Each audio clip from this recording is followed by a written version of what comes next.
Florida State Seminoles is unfortunately 0. He is chomping at the bit for that Miami game on October 4th, and you're part of the state university system. I don't know if you can root for the U against Florida State. That's going to be an interesting dilemma. Florida, they have a game Friday night against Virginia, and it's like, yeah, they should win, but I'll tell you, those are the scary ones when you maybe look at. Hopefully they get the job done, because I just think it'd be good for the state to have 2 undefeated teams. Miami will be number 2. Florida State may end up being 6 or 7, maybe even 5, depending on what happens between now and then.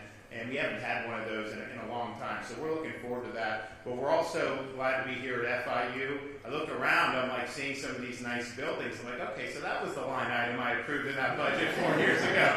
Yeah, it's really nice. But Jeanette has done really a great job. I've, of course, been a part of this for things like the Adam Smith Center, which has really been a focal point, I think, of promoting economic freedom throughout the Western Hemisphere, particularly in Latin America. And trust me, we need it in this hemisphere. The way things have gone, particularly in some countries that had previously been very tough, close allies, are now going more in a statist direction. So I think that's been a really important thing, not just for the students, but I think it's had a ramification beyond that. We're also glad to be joined by so many distinguished guests here. Of course, we have our president from Florida International University, Jeanette Nunez, who served admirably as the Lieutenant Governor of Florida for most of my tenure. And then we have Florida's new Lieutenant Governor, who has replaced Jeanette. I call him the Chuck Norris of Florida politics, because he's a Green Beret, and he's he's out there rescuing people in Israel when Iran's bombing people. So a real action hero to have as Lieutenant Governor. He's been with us on all these key issues, school choice in particular, but everything down the line. We have our Education Commissioner, Kamudus, who's a South Florida native, and I just tell you, we have standards, we have rules, we have regulations, and most school districts is not a problem. We've got some that think they should do. He will send the nasty gram. He will make sure that you're getting in line, and I think that's really important, because we all got to be pulling in the same direction. We also have Success Academy CEO Eva Moskowitz, and she's going to be able to talk about bringing Success Academy to Florida. It's very world-renowned, really, what she's done with Success Academy. And the difference is, in New York, they do everything they can do to try to prevent you from being successful. Here in Florida, we're going to do everything we can to ensure that you're successful. And so I think that the sky's going to be the limit for what they're going to be able to do in the state of Florida. We also have Citadel founder and CEO Ken Griffin, who moved Citadel from Florida within the last 5 years. And I don't know, you'd have to do the calculations, but if you look through all of Florida history, there's probably not been too many people, and maybe no one, that's been more philanthropically generous already in just a few years of having his company down here. He's done amazing stuff to help our communities, and Ken is very much a part of supporting the Success Academy, so it's great to have him here and everybody here to be able to celebrate today's announcement. Before I get into that, I just want to make it very clear. We are seeing an alarming increase in attacks and rhetoric against law enforcement, in this case federal law enforcement, Department of Homeland Security and ICE. In Florida, we have 0 tolerance for attacks on law enforcement. This is not Portland. You will be held accountable if you try that. These are folks that are doing their jobs. They have been given duties to be able to enforce the laws that are on the books in this country, and they are doing that. And I know there's a lot of politicians out there that are trying to gin up hatred and opposition for what they're doing. That is not going to fly in the state of Florida. So we stand with, of course, our local and state law enforcement, but yes, our federal partners who are working very hard to uphold the rule of law. We saw a shooting yesterday in Texas, and we see an alarming rise in rhetoric and actions targeting these folks. And so in Florida, we have 0 tolerance. You're not going to want to try that here in the Sunshine State. So we're here today to talk about what we've been able to do with education. And our belief has been very simple. We believe, regardless of where you're from, regardless of how much money your parents have, regardless of your ethnic heritage, regardless of whether you're male or female, that you have an ability to succeed if you're given the proper tools to have a really good education. But we understand that in order to get there, we can't be obsessed with the systems. We can't elevate the bureaucracy over the needs of the parents and the students, and in many cases even the teachers. We have to make sure that we're empowering parents to be able to make meaningful choices about their kids' education. We got to put our students first. And so that's what we've done over the tenure of my governorship. Florida had embraced school choice, but we've taken it to a much different level. We are the leading state for school choice in the entire United States of America. We have 1.4 million students that are utilizing some type of school choice option in order to realize their dreams. And some of that is with our private scholarship program. We have 500,000 students who are on our Family Empowerment Scholarship and Tax Credit Scholarship programs. That gives the parents an amount. They can direct that to a private school and be able to do that if that's what they see fit. That's the choice of the parents, not the choice of the government. We also have over 400,000 students in charter schools, and Success Academy is obviously going to be one of our charter options. And so these are schools that are public schools. Now, they're not controlled by the school district, and I think importantly, not controlled by the teacher unions, but they are public schools. You know, they're open to everybody. Parents can choose or not choose. No one in Florida is forced to go to a charter school. They have to produce results. They have to show parents that they're a place where the parents are going to want to send their kids. And so we have over 400,000 students that have done that. Now, it's important to put this in perspective because, yes, the choice in and of itself is good. If a parent has options, that's better than having one option that's not doing well and you have no way to get out of that. But what are the results of that? If you take our charter school population, that over 400,000 students, and that's more students than some U.S. states have in their entire K-12 system. If that were its own state, it would rank number one in fourth grade reading and fourth grade math in these United States. And that's just the charter population. And the charter population does skew low income. It would skew to demographics where people would say, oh, you can't expect success. No, we're showing everyone can succeed by what we're doing. So I think that that's really, really powerful. We also have been very supportive of parents who want to homeschool their children. So we have hundreds of thousands of families that are involved in homeschooling. They're able to get school choice financial support to be able to do that. And you're seeing a lot of really neat, innovative things that are developing in the homeschool community to be able to tailor education for what they want. So we stand here today, as Jeanette said, 10 years in a row, Florida's number one in public higher education. And I think FIU now being firmly in the top 50 for publics is great. I mean, it wasn't long ago that they were closer to 100 than to 50. And so the rise has been very rapid, and I think the rise is going to continue. We also have University of South Florida, Florida State, and the University of Florida that are in the top 50. We have been ranked number one in overall education 2 of the last 3 years, number one in education freedom, I think for pretty much every year since I've been governor, number one for parent power by the Center for Education Reform, and also number one for parents' rights of any state in the United States. And again, the debate about school choice that we had, I think, a little bit more theoretically maybe 20, 30 years ago, because you didn't have a lot of school choice around the country, was that, if you do school choice, you're going to reduce the quality of the education, money's going to go away from the school districts and all this stuff. And I think what we've shown is, what have the results been? So the results that we see from expanding school choice as follow.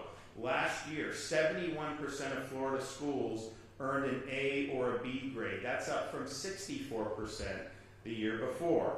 Even better, 44% of schools earned an A. The number of schools receiving a D or F declined significantly year over year. Now, part of the reason I think we were able to do that is we instituted a change in how we evaluate schools. We had focused on one kind of high-stakes end-of-year test that was frustrating for parents and some teachers and a lot of students.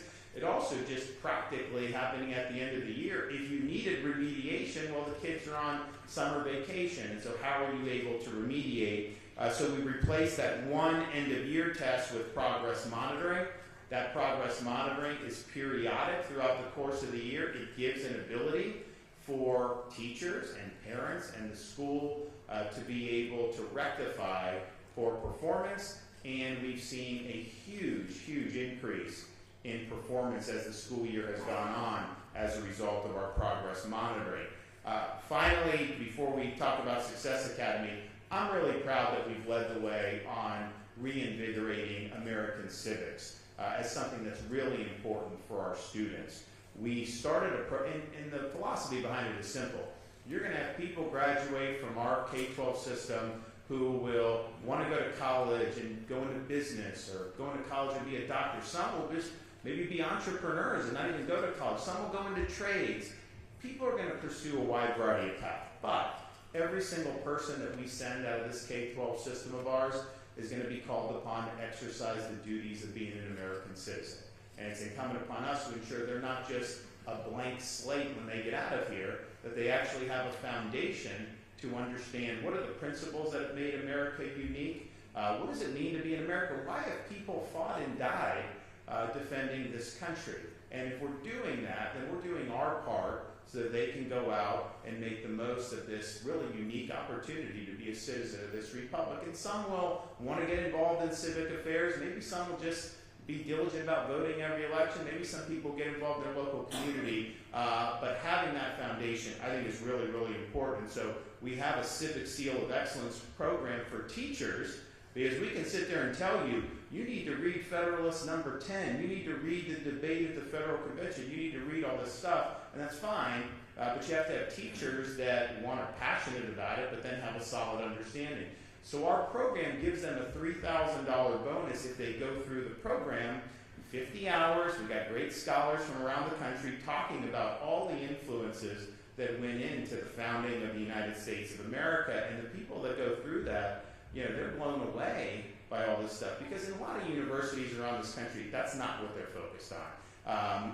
They've got different agendas. Now, not as much here, not here as long as Jeanette's president, I know that.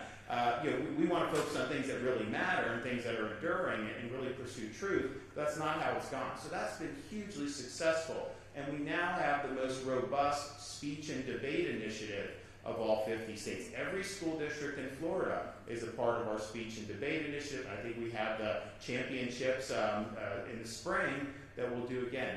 And I just think that's valuable, because it's easy for someone to be in their own little cocoon and just regurgitate things, but you may have to, in speech and debate, argue for something that conflicts with your priors. Maybe you got to question your assumptions. Maybe you actually have to think a little bit outside the box and make an argument.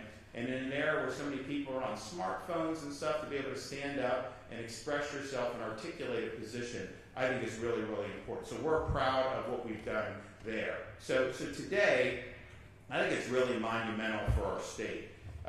Success Academy is the nation's top performing charter school network. And we have a lot of great ones in Florida. And we've got some amazing classical charters, like our friends in Jacksonville that have done those. We've got some down in South Florida that have done very well in different things. And we're proud of that. But Success really brings a proven leader. Success under Eva Moskowitz, they're not trying to kind of get easy points here. They're going in areas that have been more difficult to provide quality education. Here in Florida, they're going to be going in areas that have schools that have been very poor performers. And they are going to be giving populations who may not have had access to great education a chance to do something different. The track record has been sensational. And I mentioned this in passing, this is just true. New York City and New York State does not want charter schools, by and large, to be successful. Why? Because it's not something that the teachers' unions want to be successful. Why would that matter? Because they're the ones that really call a lot of the shots, unfortunately, in some of these states. And one of the things we did in Florida was say, no automatic deduction for teacher union dues. They can't be forcing you to do this. They can't even have an expectation it's just going to happen and all of a sudden you'll see it on your paycheck. No, if you want to opt in, you can write them a check, you can do. But what has that done? The number of people that have joined has plummeted. Dade County, Broward, they don't even have enough to be certified anymore. And part of the reason we did that is because we're increasing their salaries at the state level. We're doing a lot of this stuff. You actually had some teacher unions in Florida when we did our, because we've now done a teacher categorical pay increase, where they would withhold the additional salary from the teachers to try to leverage that on other negotiations where they could have gotten the money in the teacher's pocket right away. So you see some of these games that are played, and it's tough. It's a tough environment in places like New York and particularly in California. So I really believe that, the old song is true. If you can make it in New York, you can make it anywhere when it comes to doing charter schools. So you now have here with Success Academy and in this community in Miami, a community that has embraced school choice. There is no urban community in America that has more school choice than Miami-Dade County. And it's not even close. You have 2.8 million people.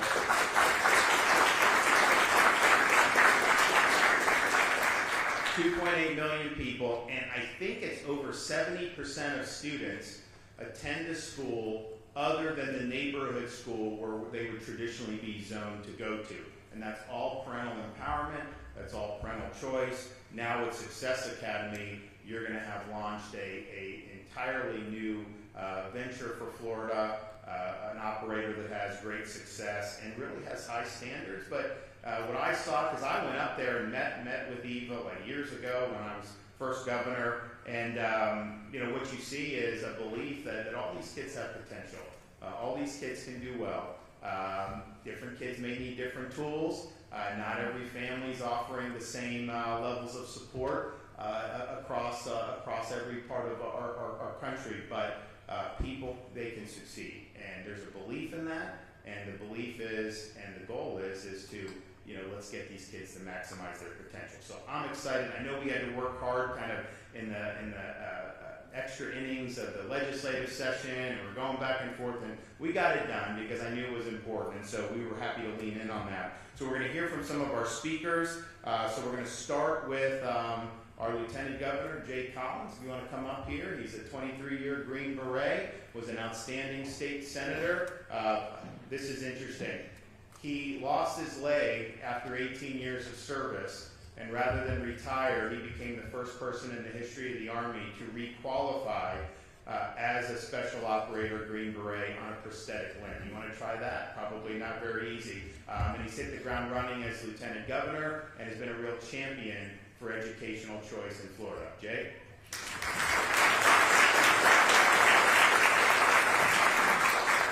Well, it's great to be here today. Jeanette, Madam President, thank you for hosting us. Beautiful facility. It's always good to see you. Thank you for your hospitality here. What a great day to be here in Florida. It truly is. It's important to remember just how critical education is to each and every one of us. My background, many of you have heard about the military stuff, the Chuck Norris thing. Yes, I did re-qualify as a Green Beret, but there is one small correction. I'm going to make this as always, right? I do know where my leg is. It's just not with me, so I didn't really lose it. It happens. So, that being said, I want to go back just a little bit, kind of the formative years of who I was and where I came from. You see, I was born to a 16-year-old child, someone who was raised around drugs and alcohol, and we didn't have two wooden nickels to rub together. So when we talk about education and opportunity, we had a generational lack and a gap of information, education, and frankly, opportunity. So how do you combat that? Education is that opportunity, it is that key. You see, it took people investing in me, giving me something to drive forward and understand. It provided those little glimmers of hope to lead from where I was to where I could be. But only in a nation as great as ours, in a state like Florida, can someone who came from meager beginnings end up joining the military, work as a Green Beret, serve in a nonprofit across the country feeding millions of meals, and then become the Lieutenant Governor of Florida. It is an honor and it's a privilege, and it's something that I think often we take for granted in this great nation. So being here today to announce Success Academy is critical. It is. You know, here's what I know more than anything else, and this was distilled out when I worked at places in special missions units and as a Green Beret. Competition drives excellence. A rising tide floats all boats. When good people and good organizations step up beside us to help push forward and lead, everybody gets stronger because of it. Having Ken Griffin and Success Academy come to Florida is just that catalyst. It's an opportunity to push things forward, to achieve greatness, to push boundaries that we maybe haven't hit that much yet. So, you talked about universal school choice. Who does that really make a difference for? Obviously, everybody's the answer, but disproportionately, it's kids like me, who came from very meager backgrounds, who don't know where to go, don't know how to turn, and don't have anybody in the family to reach out to. Provides those opportunities to them disproportionately, and helps raise those boats. I'm so grateful to have us take a strong stance. Jeanette was there day in, day out. The governor has left in the front on this. We as a state have really grabbed a hold of this day in and day out. You heard the stats, you heard the numbers, they're incredible. But what I want to talk about is our investment in education, our investment in solving problems, but our investment in teachers. $5 billion invested. That's amazing. It is. We have to keep that up. We know that our economy and everything moving forward really is built off of what we teach our kids. It's garbage in, garbage out. We have a commitment to excellence here, right? If you don't teach them the right things, you allow them to be drawn apart and torn apart, it seems, by things that aren't focused on getting stronger, better, or raising them as valuable citizens. What happens to our state? What happens to our nation? It falls apart at the seams. We've seen that in other states, but we do not see that here in Florida because we've stood, we have led. We've decided that not in our time. That's never going to happen. There are many people who have fought this fight, but it's been led by Governor DeSantis largely across the way. You know, life is a contact sport. It turns out that winning does matter. We have to make sure we give them the opportunity for our children to do what we did, to protect and preserve all that we love, all that we hold to be self-evident and true for our children, just as our forefathers, as our parents did for us. That is our responsibility as citizens. That's our responsibility as parents, so they can do the same thing for theirs. You know, under Governor DeSantis, Florida has led. We didn't play small ball. When others hesitated, they failed to step into the breach or stand alone if necessary. We did. We innovated. We solved problems, and we stood for students, for families, for education, because it's the absolute best thing we can do to solve problems now, but to establish a base of success as we move forward.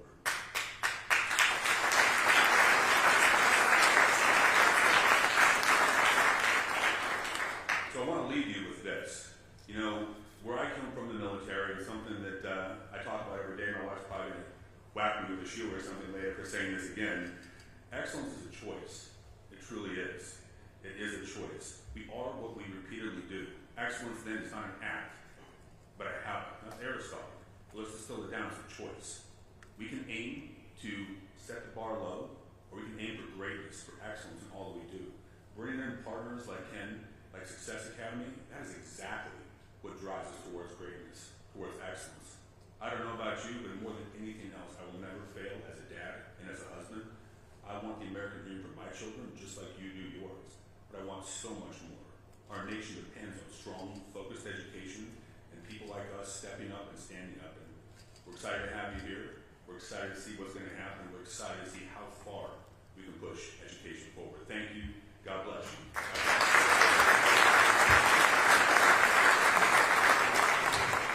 Okay, Florida Commissioner of Education, Kamudus, is hard-charging. He's done a phenomenal job, and I can tell you, parents in Florida, you got no better friend than Stasi, making sure that your rights are protected.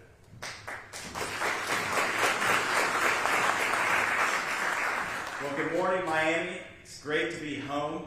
Great to be at FIU with President Nunez. Great to see so many friends here in the crowd. I see Representative Omar Blanco. I see President Madeline Maria, as well as Trustee Robert Alonzo and Board Member Dana Espino. It's great to be here in the community that I know and love. I was just here last week with Secretary John Davis. We got to speak to over 2,000 students in the neighborhood I grew up in, North Dade. I went to Dr. Kropp, and I had the ability to participate against some of the best in the district when it came to sports. And I got to go to my rivals' high schools as well and talk about the importance of their future. Whether it was Miami-Norland, that just became an A-rated school. That's a big deal for our community. Whether it's Miami-Carroll City, who also just got an A as a school. North Miami Beach, Miami Central, Miami Northwestern.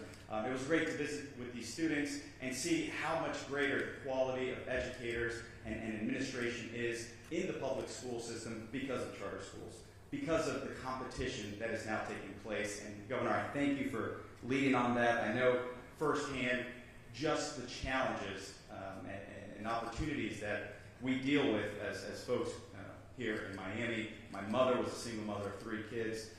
She struggled her whole life, and she struggled to make sure that we had the best education. And so for our district, at that time, it was Dr. Kropp, and I was super thankful for the sacrifices that she made. There's so many parents in Miami that want the very best for their children, as well as throughout our state. And so thanks to Governor DeSantis, Florida is providing every family access to a world-class education, no matter where you live, no matter how much money you make. So thank you, Governor, for your leadership.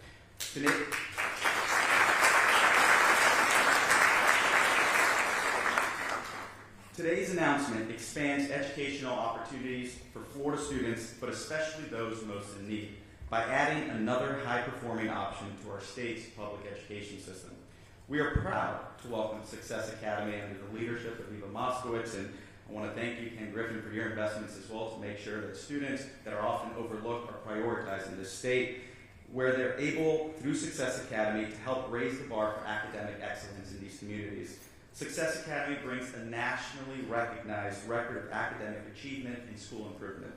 We're confident their unwavering commitment to student success will benefit students throughout our state, starting here in Miami. As Florida's newest approved School of Hope operator, Success Academy will play a key role in transforming persistently low-performing schools into high-achieving learning environments. Schools of Hope operators consistently outperform both district and state averages in states where they currently serve, delivering results for students who need it most. School of Hope operators are held to rigorous standards of accountability while offering innovative, student-centered solutions that empower communities and drive measurable success. With the addition of Success Academy, Florida is strengthening its commitment to ensuring that innovation, accountability, and academic excellence go hand in hand, especially in these communities with low-performing schools. Success will not just expand school choice options for families, but they will also ensure that students are prepared for their future careers. And I want to highlight, Florida was also just recently ranked for the 4th year in a row #1 in education freedom because of our stance on education choice, teacher freedom, accountability, civics. We continue to rank #1 in every metric year after year because of this governor's leadership in prioritizing education. And today, we are proving that all children, no matter their background, no matter their zip code, no matter where they live, they can have access to a world-class education. I couldn't be more proud to stand with our governor and our lieutenant governor as we add even more high-quality educational options for families across our state. So thank you, and God bless.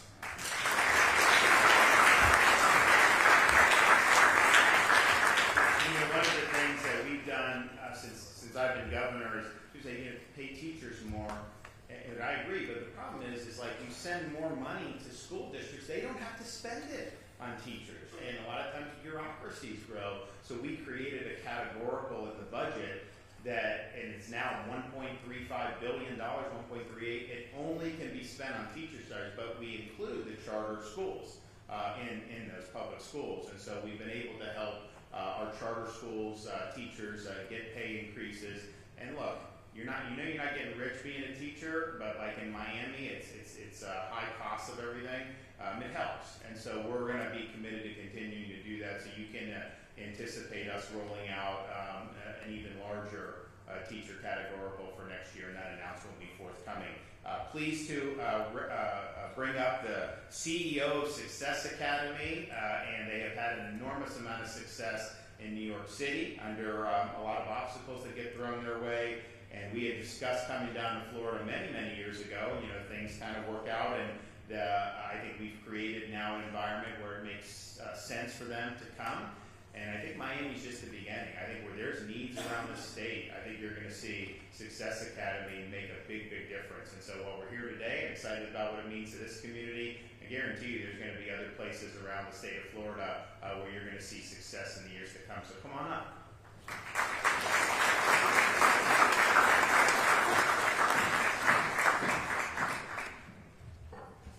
Good morning. Very nice to be here, President Nunes. Thank you for your gracious hospitality. Governor DeSantis, what you've done in the Sunshine State vis-a-vis education is extraordinary, starting, of course, with school choice. But the recent legislation throws down the gauntlet that excellence matters. There is no state in the country that has made this kind of commitment to excellence. It is not only going to help the poorest and most vulnerable children in Florida, but I think you're going to set a national standard for the country. Because as many other speakers have said, despite recent successes, we have a crisis in public education. We have a crisis in America. If we look at our international competitors, we are not keeping up. And so having this emphasis on quality is a game changer. And it's why I am so pleased to announce that not only am I coming to Florida, but I am coming to Miami because of the work, Governor, you and the state legislature has done. I thank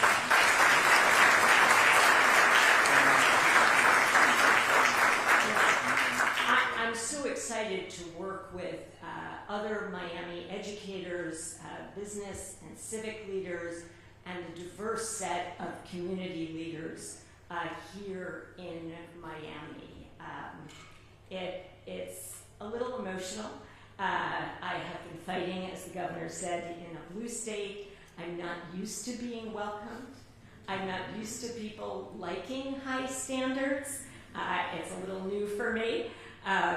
So it's just been really, really great to think about the amount of good that can be done. And it's not only success, it's really partnering with other charter operators. I'm passionate about all kids, whether they're in district schools or charter schools. We've got to get every single child to excellence. I'm also pleased to announce, and I have to confess a little emotional about this too, that Ken Griffin, who has been an incredible philanthropist for so many causes in this country, is making a $50 million gift to Success to come to Miami and support the poorest children to achieve unparalleled educational excellence. I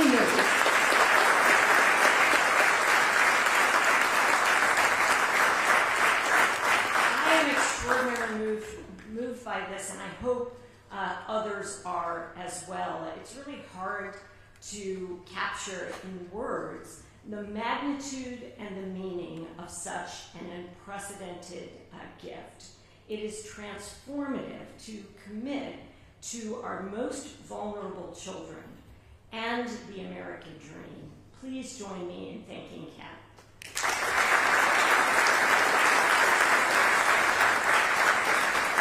And I'll just close by saying, Ken, you're not only helping the children of Miami and the Sunshine State, but you're sending a national message, like the governor, that children, poor children, matter, that excellence matters, that the American dream matters, and it's time to get going. Thank you.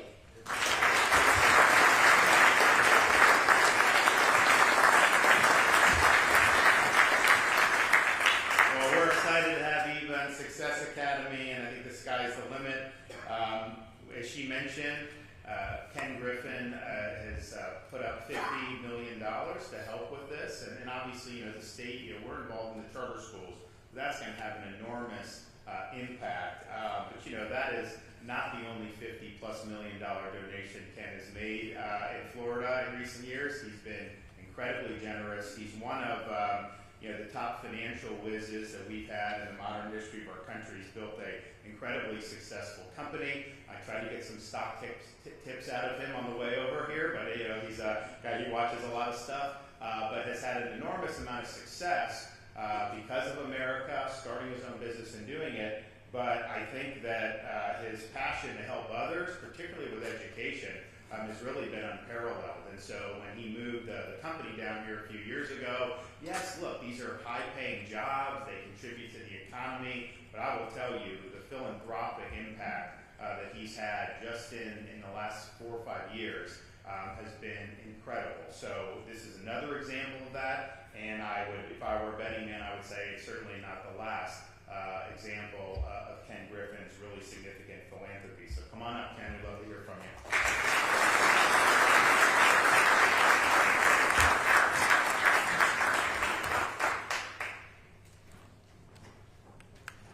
So, thank you so much, Governor DeSantis. And today truly is a moment of celebration for the children and families across Florida. Under your leadership, and with the support of our state legislator, Florida continues to lead the nation in ensuring every child has access to a world-class education. And when I walked into the room this morning, I said to Eva, welcome to the state of Florida. All of us are so thrilled that you have chosen to come here to have such a profound impact on the lives of so many children in our great state. Thank you and welcome to Florida.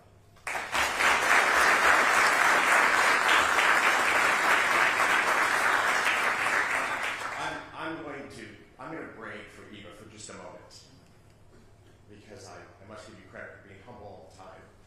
But in New York City, Success Academy works with students who are in the inner city, who often come from very challenging demographic backgrounds. It is a remarkable testament to Eva and her team that these students in the state of New York placed first as a district in mathematics. And that the middle school children will usually outperform the high school graduates of the most affluent communities in the state of New York. It is a remarkable testament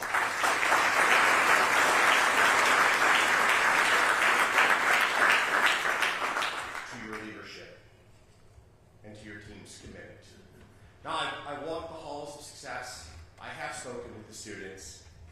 I have had the moments in the classroom where they're posed difficult questions that with my Harvard education I struggle to find an answer to. You need to work higher education than where we're going. But what I will tell you is I love the culture of optimism, rigor, and most importantly, high expectations. High expectations. Teachers and leaders who know that these children can have remarkable lives and make the personal commitment to bring the best out of these children. Jay Collins and I spoke before today's event for just a moment about our shared family histories.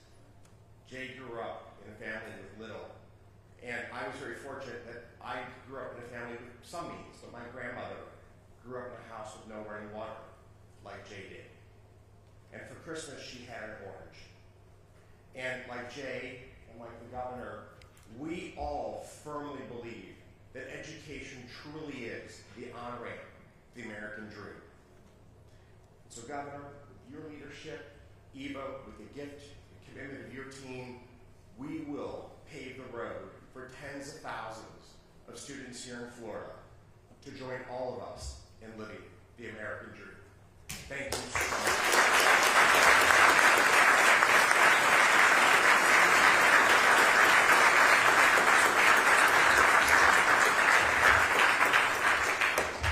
Excited. I think this is a really important day for Florida. I just can't wait to see what Success Academy can do, and I just will echo what some of the other speakers had said, either explicitly or implicitly.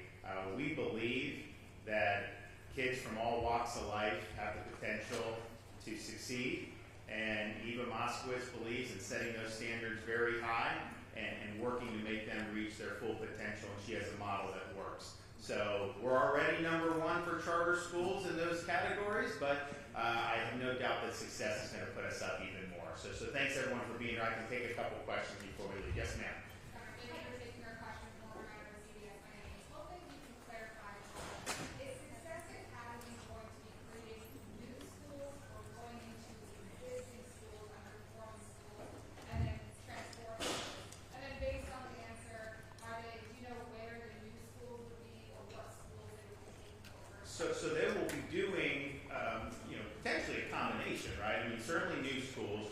We also, at Schools of Hope, do have an ability when some perform poorly, where that can basically be taken over by a charter operator. One of the things that we have provided in the recent legislation is an ability for them to access empty space that we have in some of these schools because, quite frankly, poor performing schools get less enrollment in the era of school choice. Parents have the ability to go. So they're going to be able to utilize that. But so I think it's going to largely be, they're going to start new schools. But I do think, given Florida's Schools of Hope program and the ability to have a charter operator take, we just did one in the Panhandle not too long ago. So that would be an option as well. Governor, I was hoping you might explain your thinking a little bit on deeding the land next to the Freedom Tower to the Trump Presidential Library rather than. Well, I think that the reality is Miami-Dade College, they're using it as a parking lot. Oh, we got to see the president's here. Thank you. Okay, and so it's a site that they are interested in doing a presidential center on, and I think to have that done in conjunction with one of our state colleges is really monumental. Now, we had worked and negotiated possibilities at Florida Atlantic, here at Florida International, and I know they thought hard about that. But their preference was for this land next to the Freedom Tower. So you're going to have a presidential library in the state of Florida, which I think is good for the state of Florida. I think it's good for the city of Miami. But you're going to have Miami-Dade College be able to have programs that are going to be associated with that. And so we think it's appropriate. We think it's going to be good for the state of Florida. And think about this. Donald Trump is like the quintessential New Yorker, right? I mean, like, he was Queens, real estate, apprentice, all this stuff. And he's not doing his presidential library in New York City or anywhere in New York State. And I think that's a testament, one, how he was treated by New York City with the Attorney General trying to take his money and the bogus prosecution, but also the city's got a lot of problems. They may elect a mayor that's going to cause a spiraling out of control of those problems in November. And so I think the fact that they want to do it right here in Miami, right by that Freedom Tower, to me is a testament that they view Miami as a city on the rise and the state of Florida as a place on the rise. So I think it's a good signal for the state that they would want to invest into this area, and I look forward to being able to facilitate that process. Now, there may be other things that they're going to need to bring this to fruition, but I think this is the first step, and we're happy to play a role in that. Governor, Danielle Garcia with WSPN. So to clarify that on the school's Success Academy, is that going to be opening 2026? Is it going to be Miami-Dade County, Broward County? So I think, and Eva can give you precise. I think her philosophy is, she's not going somewhere to do just one school. Like, she believes, and we believe in their approach. We believe that there's going to be a lot of places around Florida where this approach can make a meaningful difference in the lives of the students. And so I think Miami is step one. I absolutely would envision that you will be seeing Broward, you will be seeing West Palm, you'll be seeing Orlando and some of these places. I think that that's very likely. I think that's their model. I think that that's their intention. Now they got to go in and they got to start moving the needle here in terms of getting up and running and doing this. But they have an ecosystem in place with the legislation I signed where that can be done. So if we're here in 5 years, I would anticipate that you likely would have multiple Success Academies throughout Florida. Governor, your thoughts on open carry, which is now essentially law of the land in Florida as of today? Well, it's something that I've always been supportive of, and you know, the thing about it is, these political debates are interesting to me because you can have your position for or against, but like when you say that the sky's going to fall if you have open carry, well, I can look at 40 plus other states that have it, and I haven't seen the sky fall. We already have under statute, mind you, permitless concealed carry, constitutional carry. That was a big deal when that was signed into law years ago. So I don't think it's honestly going to make a meaningful difference in kind of the daily culture of Florida. That would be my guess, simply because it hasn't really done much different in these other states. I think a lot of folks who are big proponents of the Second Amendment, I think they're concerned with Florida basically saying you can never open carry is if they have a concealed firearm, they sit down at a restaurant, they open their jacket, and then the firearm all of a sudden shows, have they committed a criminal offense for that? And it just didn't make sense. So I think that was really why a lot of people were opposed to Florida's blanket prohibition. But basically you had, I think it was just Illinois, New York, and Florida were the only three states that just had a flat ban. So I know media portrays it certain ways, but look at what other states, look at the laws of that. We're much more consistent now with the vast majority of states, even blue states, quite frankly. Vermont, for example, has had this since like the 1770s. And they're a very blue state. So yeah, I mean, I thought that was the proper reading of the Constitution, and it'll be something that'll be upheld in Florida. Yes. What would you say to those who say charter programs like this could take away students' resources from public school systems? What would you say to those critics? Well, I'd say look at what I've done since I've been governor. We have the highest per pupil spending we've ever had in the state of Florida. We've increased funding for our school districts every year. We've done the teacher categorical, which started, I think, at, $500 million? Now it's almost $1.4 billion, and we're going to shoot for over $1.5 billion next year. Now the charter teachers are eligible for that too, but you've seen public school teachers. I mean, our teacher of the year last year was at an event we did recently, and she was talking about how she's gone up now $10,000, $15,000 over the last 3 or 4 years, and that's largely because of that. So we have done that in terms of supporting the school districts, because Miami-Dade's a good example. The reason why you have over 70% students not attending their local neighborhood school that they're zoned for is because the district has a lot of choice options. So it's not just private and charter, that's important, and you got a lot of that in Miami-Dade. But you have students that can go to other public schools within that school district, and I think that choice has been really good. But that choice probably would not have happened had we not been pushing choice in the other areas. And so we've done a lot of funding. That's just black and white in the budget. You can look at those over the years. Now, in terms of students, I think it's healthy that schools compete for students. I think it's healthy that a school is going to be in a situation where if a charter school is offering better programs and the parents have more confidence then, and they're losing students to that, then they're going to have to do something to earn the trust of those parents back. And so I think you get better through the competition, and I think it should be a competition to earn parents' trust and a competition for students. That is going to end up making things better. We would not have $1.4 million in choice programs if it wasn't for the competition. Most of those schools, because you have 500,000 private, 400,000 charter, but a lot of hundreds of thousands are within school districts, the choice programs within school districts. I don't think they would do that if there was no other option for choice. It probably would just be one system, and you kind of like when I was growing up. I lived in Dunedin, I went to Dunedin High School, that was kind of it. Things have changed, but I think they've changed for the better. All right, thanks everybody.